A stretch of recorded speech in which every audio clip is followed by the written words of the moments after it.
अस्सलामुअलैकुम वरहमतुल्लाहि वबरकातुहू। दोस्तों, आप सबका स्वागत है शहनाज एंड शाज़ीन की दुनिया में। आज हम बात करने वाले हैं इस्तग़फ़ार के बारे में, एक ऐसी इबादत जो न सिर्फ हमारे गुनाहों का कफ़ारा है बल्कि हमारी ज़िंदगी के हर मुश्किल को दूर कर सकता है।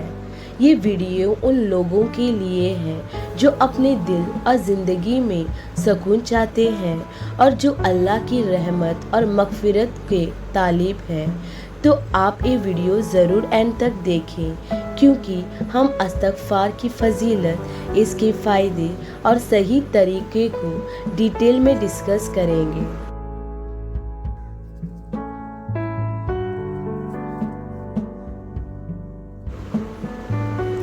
इस्तग़फ़ार का मतलब है अल्लाह से अपने गुनाहों की माफ़ी मांगना।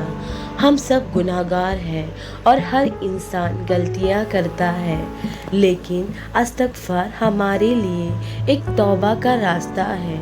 कुरान में अल्लाह ताला फरमाते हैं, वमा काना अल्लाहु मुअज़्ज़िबहुम वहुम यस्तग़फ़िरून, यानी अल्लाह उन लोगों को अज़ाब नहीं देता जो उसे इस्तग़फ़ार करते हैं। इस्तग़फ़ार से न सिर्फ हमारे गुनाहों का कफ़ारा होता है बल्कि ये हमें अल्लाह के और करीब लाता है। कुरान और हदीस दोनों में इस्तग़फ़ार की बहुत ज़्यादा तारीफ़ की गई है। नबी करीम सल्लल्लाहु अलैहि वसल्लम ने फरमाया, मैं रोज़ाना 100 मरतबा अल्लाह से माफ़ी मांगता हूँ।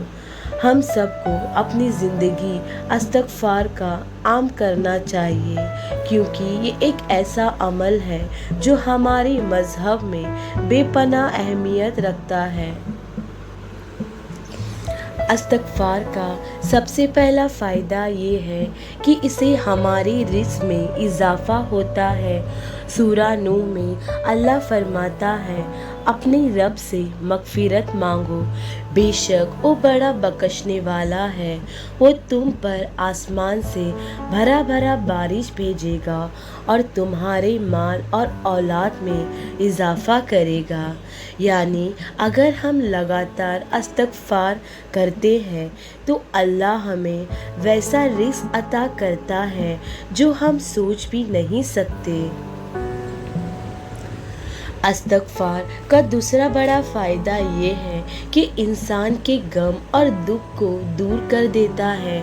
हदीस में आता है, जो शख्स लगातार इस्तग़फ़ार करता है अल्लाह उसके लिए हर तंगी से निकलने का रास्ता बनाता है और उसको वहाँ से रिज़्क़ अता करता है जहाँ से उसने कभी सोचा भी ना हो।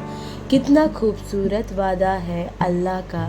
हम अपनी ज़िंदगी के छोटे या बड़े गमों में घिरे रहते हैं, लेकिन अगर हम अल्लाह से लगातार माफ़ी मांगे तो वो हमारे दिल को सुकून से भर देता है। इस्तग़फ़ार से इंसान के दिल में सुकून और सुकून की हालत आती है। अगर हम अल्लाह के हुज़ूर अपनी गलतियों को मानकर उससे इस्तग़फ़ार करते हैं तो हमारा दिल साफ और फ्री फील हो करता है। ये एक साइकोलॉजिकल फ़ायदा है जो सिर्फ अल्लाह की इबादत से मिलता है। इस्तग़फ़ार का एक और फ़ायदा ये है कि अल्लाह ने जन्नत का वादा किया है उन लोगों के लिए जो उसे इस्तग़फ़ार करते हैं। कुरान में अल्लाह ताला फरमाते हैं, अगर तुम अपने रब से तौबा करोगे तो तुम्हारे गुनाह माफ़ किए जाएंगे और तुम्हारे लिए जन्नत का वादा है। इस्तग़फ़ार करते वक्त हमारे दिल में इखलास और आजिज़ी होनी चाहिए। अल्लाह के सामने हम अपने गुनाह का इकरार करें और उसे माफ़ी मांगे, सिर्फ ज़ुबान से नहीं बल्कि दिल से शर्मिंदगी के साथ इस्तग़फ़ार करें।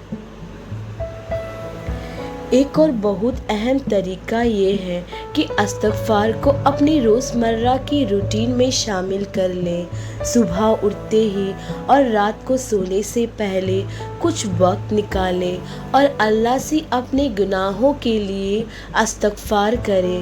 حدیث میں بھی آتا ہے کہ جو شخص صبح اور شام 100 مرتبہ استغفر اللہ کا ذکر کرے، اللہ اس کے گناہ معاف کر دیتا ہے۔ استغفار کے لیے کچھ اسپیسیفک دعاز ہیں جو آپ روزانہ پڑھ سکتے ہیں، جیسے استغفر اللہ و اتوب الیہ اور استغفر اللہ ربی من کل ذنب و اتوب الیہ۔ اس دعا کو روزانہ کم سے کم 100 مرتبہ پڑھیں اور اپنے اللہ سے اپنی غلطیوں پر معافی مانگیں۔ استغفار کا اصل مقصد صرف معافی مانگنا نہیں ہے، بلکہ اپنے گناہوں پر شرمندہ ہو کے انہیں دوبارہ نہ کرنا ہے۔ ہم سب سے غلطیاں ہوتی ہیں، لیکن ہمیشہ اللہ سے دعا کریں کہ ہمیں وہ حوصلہ دے کہ ہم ان غلطیوں کو دوبارہ نہ کریں۔ ایک مشہور واقعہ ہے امام احمد بن حنبل کا، جب وہ ایک سفر پر تھے اور انہوں نے ایک مسجد میں رکنے کی ضرورت تھی، لیکن انہیں مسجد میں رہنے نہیں دیا گیا۔ اس وقت انہیں ایک بیکر نے اپنے گھر میں رہنے کا موقع دیا۔ بیکر کے ساتھ رہتے وقت امام احمد نے دیکھا کہ وہ لگاتار استغفر اللہ کا ذکر کرتے رہتے ہیں۔ جب امام احمد نے ان سے اس کا سبب پوچھا تو ننوے نے کہا کہ استغفار نے اس کی ساری ضرورتیں پوری کی ہیں۔ امام احمد نے کہا، اللہ نے مجھے تمہارے پاس یہاں اس لیے بھیجا ہے تاکہ تمہیں یہ بتا سکوں کہ ہمارا اعمال بہت ہی مقبول ہے۔ بہت سے لوگ اپنی زندگی کے مشکل وقت میں استغفار کو اپنا روٹین بناتے ہیں اور وہ پاتے ہیں کہ ان کے راستے آسان ہونے لگتے ہیں۔ ایک عام شخص کا واقعہ ہے کہ وہ اپنے بزنس میں بہت مشکلات فیس کر رہے تھے، لیکن جب انہوں نے لگاتار استغفار کرنا شروع کیا تو دھیرے دھیرے ان کا بزنس پھر سے اچھا چلنے لگا۔ اللہ نے ان کے لیے راستہ آسان بنا دیا۔ دوستو، یہ تھی استغفار کی فضیلت اور طریقہ پر ایک مکمل گفتگو۔ استغفر اللہ نہ صرف ہمارے گناہوں کا کفارہ ہے، بلکہ ہماری زندگی کے ہر پہلو میں برکت اور سکون لاتا ہے۔ یہ اللہ کے قریب ہونے کا ایک زبردست طریقہ ہے اور ہمارے رزق، دل کے سکون اور مشکلات کے حل کا ذریعہ ہے۔ تو دوستو، آپ سب سے گزارش ہے کہ آپ اپنے روزانہ کی روٹین میں استغفار کو شامل کریں۔ دیکھیں کہ کس طرح اللہ آپ کو ان کامیابی اور سکون کا راستہ دکھاتا ہے۔